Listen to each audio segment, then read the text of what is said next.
অনিকেতের মৃত্যুর ৫ বছর পর সম্পূর্ণ জানতে হলে ভিডিওতে একটি লাইক করে দেখতে থাকো। জমে উঠেছে কোন গোপনে মন বেসেছে ধারাবাহিকের গল্প।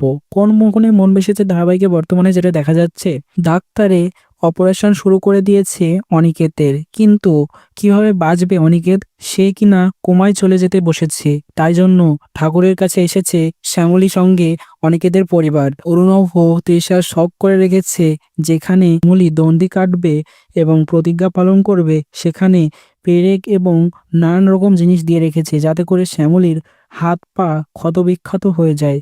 হাত মুখ সব তার কেটে গেছে, তারপরেও সে থামছে না, সে দণ্ডি কেটে যাচ্ছে।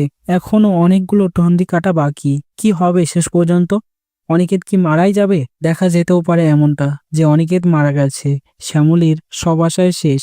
শ্যামলী তো পুরো পাগল পাগল অবস্থা, সবকিছু শেষ, বাড়িতে সবাই অবাক হয়ে গেছে।